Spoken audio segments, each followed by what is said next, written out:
دوسروں کو خیر سکھاتے ہیں، برائی سے روکتے ہیں، تعلیم دیتے ہیں، جہالت سے بچاتے ہیں، وہ لوگ امام کہلاتے ہیں، استاد کہلاتے ہیں، مرشد کہلاتے ہیں۔ بھلائی کے پیغام کو عام کرنے والے کو لوگ مصلح سمجھتے ہیں، اس کو اپنا بڑا جانتے ہیں اور کوشش کرتے ہیں کہ ان سے سیکھی ہوئی باتوں کو اپنی زندگی میں نافذ کریں۔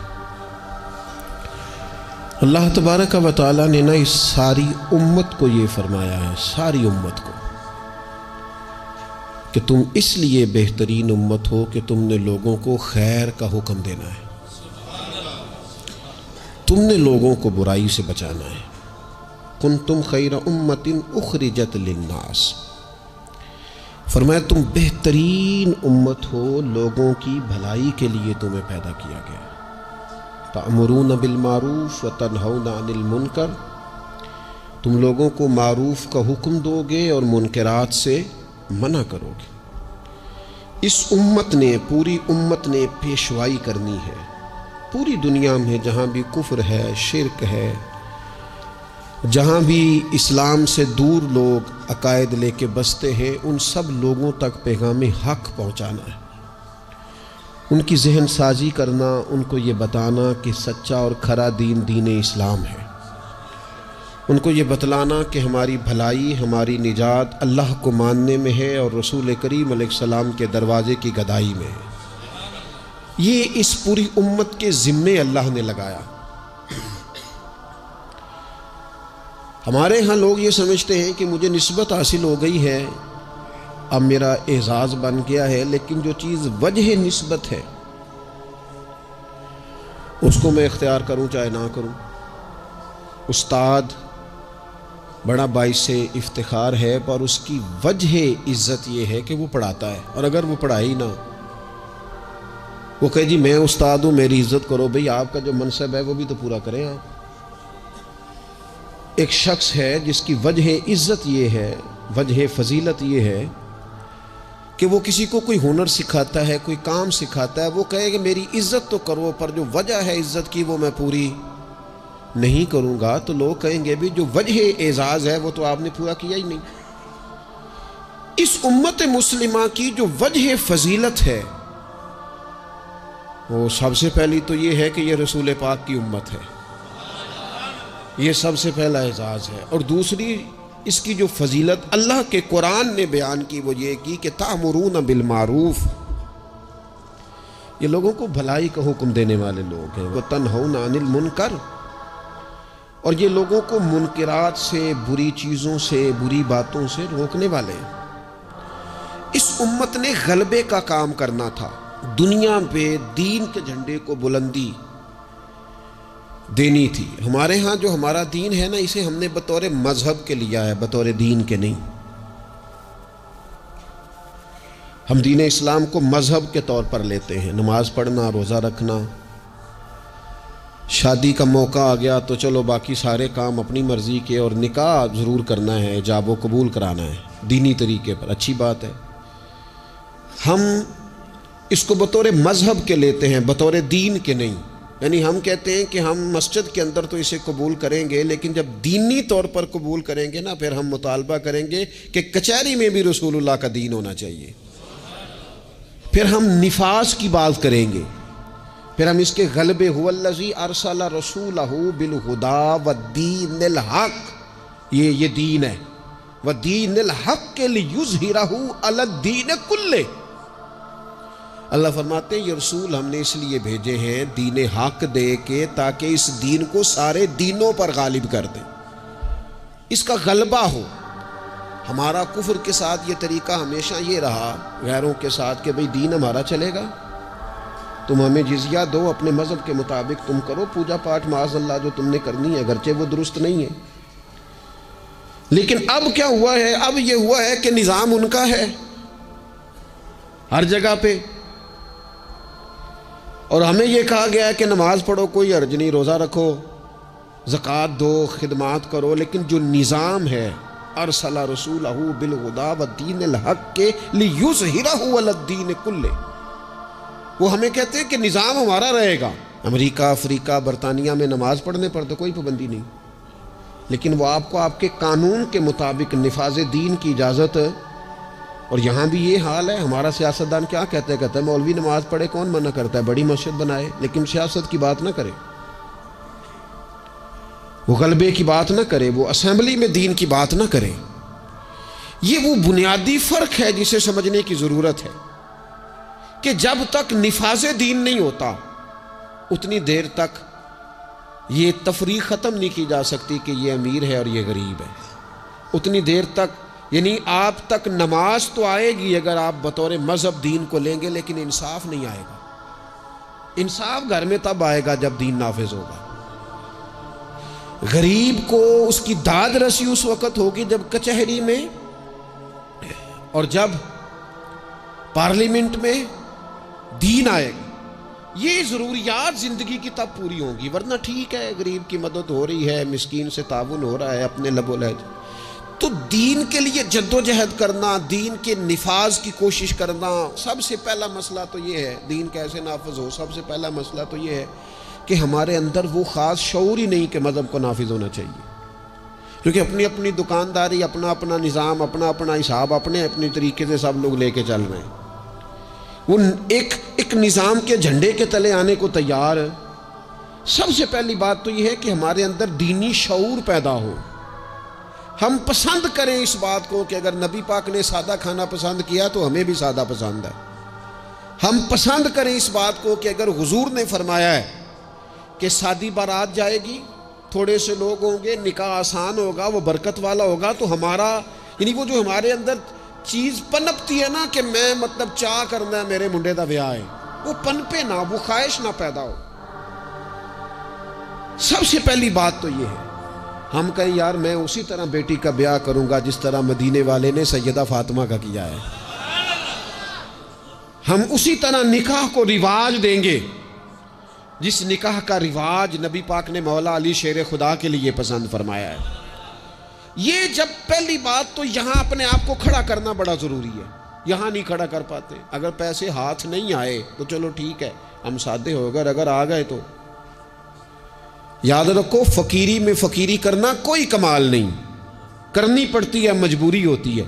فقیری میں فقیری کوئی کمال نہیں، کمال تو یہ ہے کہ تو بادشاہی میں فقیری کرے، تیرے پاس لاکھوں پڑے ہوں پر تیرا مزاج فقیرانہ ہو، کروڑوں اربوں تو خرچ کرنے کی طاقت رکھتا ہو لیکن تو کہے نہیں میں مزاج فقیر۔ سلام اس پر کہ جس نے بادشاہی میں فقیری کی، سلام اس پر کہ جس نے بے کسوں کی دستگیری کی، سلام اس پر کہ جس نے بادشاہی میں فقیری کی۔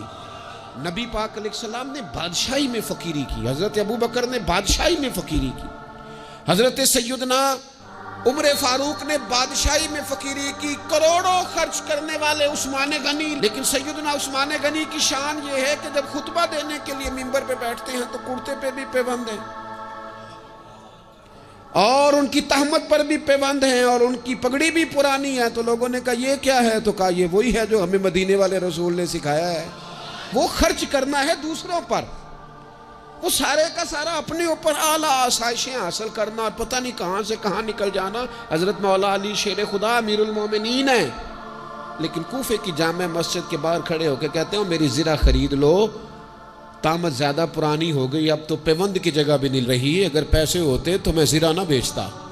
یہ بادشاہی میں فقیری ہے۔ یہ کون ہے؟ یہ علی کون ہے؟ یہ حسنین کون ہے؟ یہ دنیا کے باغ کے مالک نہیں، یہ تو جنت کے مالک لوگ ہیں، لیکن بادشاہی میں فقیری ہے۔ ایک تو یہ ماحول بنائیں کہ دین کو بطور دین قبول کریں، جس کو تجارت نہ بنائیں کہ میں نفل پڑھوں گا تو میرا کام صحیح چلے گا تو میں فلانا کام کروں گا۔ عبادت کو عبادت رہنے دیں، اگرچہ تسبیحات گننا جائز ہے لیکن ہر وقت اپنی نیکیاں گنتے ہی رہنا اور کانوں میں بتا دینا کہ آج میں 4,500 پڑھے ہے، یہ بھی ٹھیک۔ زاہدوں نے یہ عجب کام کیا، اب بس ہے نا کہ تسبیح کے دانوں سے جو کام لیا، چاہیے تھا نا کہ بے شمار پکارتے تجھ کو، اور یہ بھی کوئی بات ہے گن گن کے تیرا نام لیا، گن گن کے تیرا نام لیا۔ وہ جو دیتا ہے وہ بھی کبھی گنا ہے، لیکن اس کا نام بھی لینا تو پہلے گن لینا۔ یہ کیا بات ہوئی؟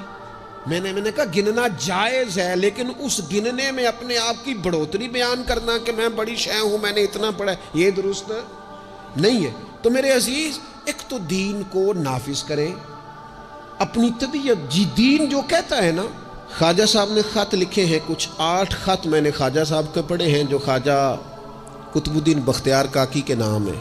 ان خطوں میں نا ایک خط خواجہ صاحب نے اس طرح لکھا ہے اپنے مرید کو، کہتے ہیں خواجہ قطب الدین صاحب کو، کہتے ہیں پتر درویش کی مرضی کوئی نہیں ہوتی، درویش کی مرضی ساڑی تے ہے وے نا، چونکہ اسی درویش نہیں نا، ساڑی تے ہے نا، سویرے ناشتہ مرضی دا، دوپہر کو کھانا مرضی کا، آنا تو مرضی کا، جانا تو، پہننا تو مرضی کا۔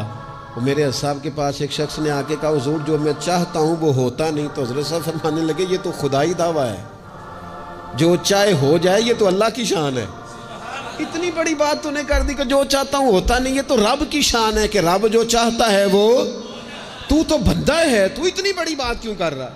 خواجہ معین الدین چشتی رحمۃ اللہ علیہ خواجہ قطب صاحب کو خط لکھتے ہیں اور فرماتے ہیں پتر درویش کی مرضی نہیں ہوتی۔ حضور کیا مانا؟ تو فرمانے لگے درویش کی وہی مرضی ہوتی ہے جو اس کے رب کی مرضی ہوتی ہے۔ ہم جب خود مذہب پہ عمل کریں گے تو لوگوں کو اندازہ ہوگا کہ مذہب عمل کے قابل ہے، دین عمل کے، لیکن خود تو عمل کر ہی نہیں رہے۔ ہر موقع پر برادری سامنے، ہر موقع پر رسم و رواج سامنے، تو دوسروں پر دین کیسے نافذ ہوگا؟ تو کہیں سے شروع کریں۔ دوسری بات یہ ہے کہ اشاعت علم بڑا ضروری ہے، دین کی جو بنیادی اور ضروری تعلیمات ہیں۔ دیکھیں کسی شخص کو کی روزی روٹی ٹھیک کر دینا بھی بڑی بات ہے، لیکن اس کو علمی طور پر مضبوط کر دینا، اس کو اللہ والا کر دینا، اس کا توکل مضبوط کر دینا، اس کے مزاج میں صبر پیدا کر دینا، حوصلہ پیدا کر دینا، خودداری پیدا کر دینا، عزت نفس اس کی طبیعت میں ڈال دینا، یہ اس کی جو خدمت ہے نا، یہ والی، یہ بہت بڑی خدمت ہے کہ آپ نے کسی بندے کو اخلاقی طور پر دینی، روحانی اور مذہبی مزاج دے دیا۔ رسول اللہ صلی اللہ تعالیٰ علیہ وسلم کے زمانے میں صحابوں کے پاس کروڑوں اربوں خربوں روپے نہیں آئے تھے، ان کے پاس کیا آیا تھا؟ خلق محمدی کا رنگ آیا تھا ان میں، صلی اللہ تعالیٰ علیہ وسلم۔ اس کو سیکھنے، سمجھنے اور عمل کرنے کی عادت، لوگوں میں پیغام دین اور اشاعت علم، یہ بڑا ضروری کام ہے، اور انسان ساری زندگی سیکھے۔ ابھی بھی قرآن مجید اللہ کے فضل سے کئی دفعہ موقع ملا اس کو ترجمے تفسیر کے ساتھ، مختلف تفاسیر کے ساتھ سارا دیکھنے کا، لیکن ابھی بھی بعض اوقات پڑھتے ہیں تو کچھ آیتوں کا نیا معنی سمجھ میں آتا ہے، کئی دفعہ پڑھنے پر چیز نہیں کھلتی اور دوبارہ پڑھی ہے تو کھل گئی ہے۔ حضور علیہ السلام نے فرمایا میرا قرآن کبھی پرانا نہیں ہوگا، جب بھی پڑھو گے تازہ ہی مزہ دے گا۔ ایک تو مزاج علمی بنائیں، دوسری بات یہ ہے کہ ڈیلیور کرنے کا مزاج ہو، دینے کا مزاج ہو۔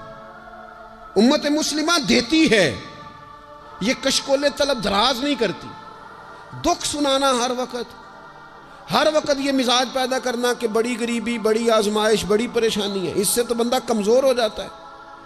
طبیعت اس طرح کی ہو کہ کوئی سیکھ لے، کوئی سمجھ لے، کوئی اس کے اندر چیز پیدا ہو جائے، اپنی خودی کو، خودداری کو بیدار رکھنا اور کسی کا نفع کرنے کی کوشش کرنا۔ حضرت عمر فاروق رضی اللہ تعالیٰ عنہ سفر کر رہے تھے، ایک بوڑھے کو بھیک مانگتے دیکھا، اسے پہچان لیا، فرمایا تو فلانا فلانا یہودی نہیں؟ یہودی۔ اس نے کہا میں وہی ہوں۔ فرمایا بھیک مانگ رہے ہو؟ کہنے لگا میں اسلامی حکومت کو جزیہ دیتا ہوں، لیکن اب بوڑھا ہو گیا ہوں، کمائی نہیں کر سکتا، تو جزیہ تو دینا ہوتا ہے نا، تو میں کچھ خیرات اکٹھی کرتا ہوں، تو کچھ اپنے اخراجات دیکھتا ہوں اور کچھ میں جزیہ دیتا ہوں۔ تو حضرت عمر اس کو پکڑ کے لائے وزیر خزانہ کے پاس، فرمایا جب تک یہ بندہ ٹھیک تھا ہمیں جزیہ دیتا تھا، اب جب تک یہ بیمار ہے اسلامی حکومت اسے ماہانہ اس کے خرچہ دیا کرے گی۔ یہ امت تو دینے والی ہے، اس کو ماہانہ خرچ ہم دیں گے۔ وہ شخص کہتا ہے ساری عمر جزیہ دیا تھا، قریب رہے تھے، وہ اثر نہیں ہوا، اور حضرت عمر کی یہ بات ایسی اثر کر گئی، میں نے کہا حضور یہودی بن کے ضرور میں نے خیرات لینی ہے، آپ میرا ہاتھ پکڑے نا، مجھے کلمہ پڑھائیں، ہم اس مسئلے کو ہی ختم کریں، یہ تفریق ہی ختم ہو۔ امت تو دیتی ہے، امت تو بانٹتی ہے، امت کے اندر تو جذبہ ہوتا ہے۔ ایک پیشہ برا ہے جوانوں، یاد رکھنا، ایک پیشہ برا ہے، اور وہ ہے کسی کے آگے ہاتھ پھیلانا۔ جو جھاڑو دے کے روزی کماتا ہے بڑی شان والا بندہ ہے، جو سویرے اٹھ کے ٹائم پہ منڈی جاتا ہے، پھل لاتا ہے، ریڑھی لگاتا ہے، وہ بادشاہ ہے، بادشاہ۔ اس لیے کہ اس نے ہاتھ نہیں پھیلایا، اس نے رب کی رحمت کا دروازہ کھٹکھٹایا ہے۔ وہ بادشاہ آدمی ہے، اس نے اعزاز کے ساتھ اپنی ذمہ داریوں کا احساس کیا۔ بڑا مزہ آتا ہے جب شام کو بندہ اپنی دکان بند کرے اور پھر چھوٹے چھوٹے نوٹ گنے، اور پھر ان میں سے نا، میں نے دیکھا ہے غریبوں کو، کہتے ہیں جی میں نا جی وہ 50 روپے روز دے رکھے نے اللہ دی راہ تے دینے نے، اور پھر اس میں سے وہ تھوڑے سے جب بچا کے کہتا ہے نا کہ آج میں نا مطلب 4 پیسے زیادہ ہیں، آج گھر پھل بھی لے کے جانا ہے۔ وہ جو ذائقہ ہے اسے کبھی محسوس تو کرو۔ میرے رسول پاک علیہ السلام نے فرمایا سب سے بہترین کھانا وہ ہے جو اپنے ہاتھوں کی محنت سے تو کما کے کھاتا ہے، اور فرمایا اللہ کے نبی حضرت داؤد علیہ السلام اپنے ہاتھوں کی محنت کر کے کما کے کھایا کرتے۔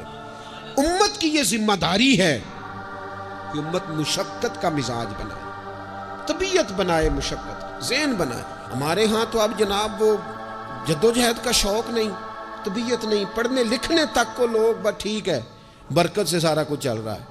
چوتھی بات آپ کی خدمت میں یہ عرض کرنی ہے کہ امت اگر چاہتی ہے نا عروج پائے، تو پھر امت کو چاہیے کہ تھوڑا اتفاق کا بھی مزاج پیدا کرے۔ ہمارے ہاں نا فروعی مسائل میں بھی اتنا اختلاف ہے، اتنا رٹا ہے، کوئی بندہ دوسرے کو قبول کرنے کو تیار نہیں ہے، جھگڑا ہی جھگڑا، بحث ہی بحث۔ ایک گھر میں 4 لوگ رہتے ہیں اور چاروں کا مزاج مختلف ہے، چاروں کی پارٹیاں مختلف ہیں، چاروں کی سیاست مختلف ہے، چاروں کا مزاج مختلف۔ کسی خاندان میں اتفاق نہیں رہا، کسی قبیلے میں اتفاق نہیں رہا، کسی گروہ میں جماعتیں ٹوٹ پھوٹ کا شکار، تنظیمیں ٹوٹ پھوٹ کا شکار، ملکوں میں ماحول اتنا عجیب۔ یہ میرا وطن ہے پاکستان، جن لاکھوں لوگوں نے قربانیاں دی تھیں وہ پوچھتے ہیں اس لیے تمہیں وطن بنا کے دیا تھا؟ وہ جو ہجرت کر کے آتے رستے میں قتل کر دیے گئے تھے، وہ سوال تو کریں گے نا قیامت کے دن کہ یہ حال کیا تم نے وطن عزیز کا، یہ کیفیات تم نے کی لوگوں کی، کوئی حال ہی نہیں۔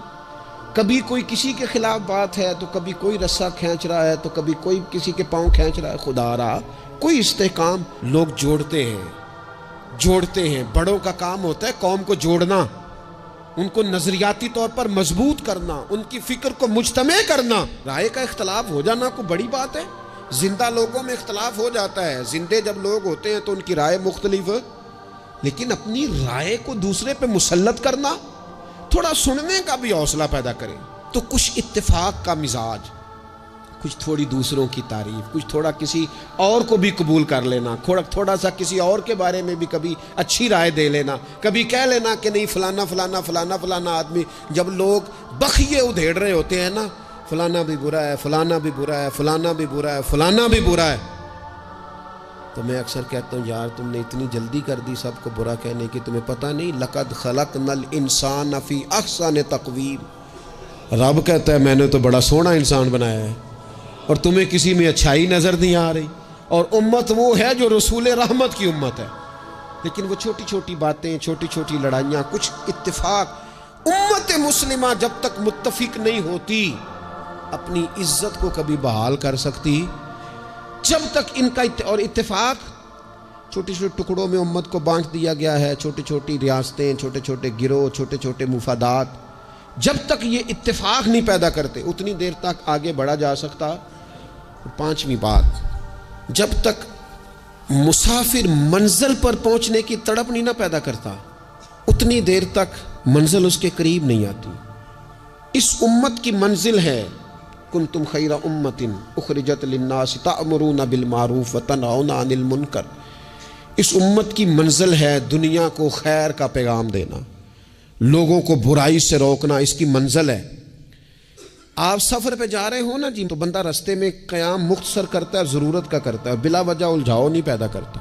وہ کہتا ہے مجھے آگے بڑھنا ہے، مجھے کام کرنا ہے، آگے نکلنا ہے۔ وہ ادھر ادھر زیادہ وقت کا ضیاع نہیں کرتا، اس کو اپنے وقت پر پہنچنا ہے، اس کی کوشش ہوتی ہے کہ سفر جلدی ختم ہو۔ منزل مقصود جب لوگ طے کر لیتے ہیں تو پھر وہ جدوجہد کرتے ہیں کہ منزل ملے، منزل۔ میں کیا کروں، کیسے عرض کروں؟ ہمارے ہاں لوگوں نے منزل کا تعین ہی نہیں کیا، منزل پیسے کو، شہرت کو، دولت کو بنایا۔ ہماری منزل تھی کہ ہم نے دنیا میں خیر پھیلانی ہے، ہم نے حق کی اذانیں دینی ہیں، ہم نے لوگوں کو پیغام دینا ہے کہ اگر تم نے خیر سیکھنی ہے تو دروازہ رسول پہ آؤ صلی اللہ تعالی علیہ۔ لیکن ہمارا تو گھر کا جھگڑا ہی نہیں ختم ہو رہا، ذاتی رٹے ہی نہیں ختم ہو رہے، ہمارے اپنے روزمرہ کے مسائل نہیں ہمیں پیس کے رکھ، باہر نکلنے کو تیار ہی نہیں۔ بڑی سوچیں۔ اقبال کہنے لگے وائے ناکامی متائے کارواں جاتا رہا، اور کارواں کے دل سے احساس زیاں جاتا رہا۔ کہنے لگے مسئلہ تو یہ ہے کہ سارا کچھ لٹ گیا اور ہمیں احساس بھی نہیں کہ لٹ گیا، امت بکھر گئی، ٹوٹ گئی، اور احساس بھی نہیں کہ ٹوٹ گئی۔ کچھ کوشش، کچھ جد و جہد، کچھ آگے بڑھنا، کچھ ہمت کرنا، کچھ تھوڑا سا منزل کی طرف سفر کرنا کہ ہم اپنا جتنے لوگ آئے نا امت مسلمہ میں انہوں نے خیر میں اپنا حصہ ڈالا۔ حضرت صدیق اکبر، فاروق اعظم، عثمان غنی، مولا علی، سعد بن ابی وقاص، حضرت ابو عبیدہ بن جراح، جناب معاذ بن جبل، حسنین، کریمین، آگے آئیے حضرت عمر بن عبدالعزیز، امام بخاری، امام مسلم، امام ترمذی، امام اعظم، امام احمد بن حنبل، امام شافعی، اعلیٰ حضرت بریلوی۔ آپ دیکھیں لوگ اپنے اپنے دور میں اپنا حصہ ڈالا، وہ دین کا پیغام دور کے تقاضوں کے مطابق سناتے گئے۔ اگر وہ پیغام بغداد آیا تو غوث پاک نے ممبر سجا لیا، اگر وہ پیغام اجمیر آیا تو خواجہ معین الدین نے ممبر سجا لیا، اگر وہ پیغام پاک پتن آیا تو بابا فرید ممبر پہ بیٹھ گئے، دنیا کو اللہ اللہ سکھا دی۔ اگر وہ پیغام لاہور آیا تو سید حجویر مخدوم امم، گنج بخش فیض عالم، مظہر نور خدا، ناکسارا پیر کامل کامل آرا، رہنما وہ اذانیں دیتے رہے، اپنے اپنے حصے کی ڈیوٹی کرتے رہے۔ اب میری اور آپ کی باری آئی، سو کے وقت نہ گزار دینا، دیکھنا سوتے سوتے اسرائیل نہ آ جائیں، دیکھنا کھانے پینے کے سفر میں ہی زندگی تمام نہ ہو جائے، دیکھ لینا پروگرام بناتے بناتے ہی سانسیں ٹوٹ نہ جائیں۔ اقبال تڑپ کے کہنے لگے، حضور کی بارگاہ میں کہنے لگے میری زندگی کا مقصد تیرے دی کی سرفرازی، میں اسی لیے مسلمان، میں اسی لیے مسلمان، میں اسی لیے مسلمان، میں اسی لیے نمازی۔ یہ سارا کچھ جو کچھ ہے یہ بلندی دین کے لیے، سربلندی مذہب اسلام کے لیے۔ اپنے اندر جو کوئی کچھ کر سکتا ہے وہ جد و جہد پیدا کرے۔ سب سے پہلی بات تو یہ عرض کی ہے کہ اپنے اندر دین کا شعور پیدار کرے، علم دین کا مزاج بنائے، بادشاہی میں فقیری کی طبیعت پیدا کرے، امت کو جوڑنے کی بات کریں، کم از کم فروعی اختلافات کو تو چھوڑیں۔ اور پانچویں بات یہ ہے کہ جو کوئی کچھ کر سکتا ہے وہ کرے، آگے بڑھے۔ ایک بندے کو نمازی بنا سکتا ہے تو اسے بنائے، ایک کو قرآن مجید کی تعلیم کے قریب کر سکتا ہے تو کرے، لوگوں کو بتائے کہ یہ گناہ، یہ میل کچیل، یہ مومن کی شان ہی نہیں، مومن کا کردار، اس کی عظمت اس کے نام سے واضح ہے۔ حضور والے جو ہیں وہ تو لفظ سے واضح ہے کہ یہ کون لوگ ہیں۔ میری زندگی کا مقصد تیرے دین کی سرفرازی، میں اسی لیے مسلمان، میں اسی لیے نمازی، وما علینا الا البلاغ المبین۔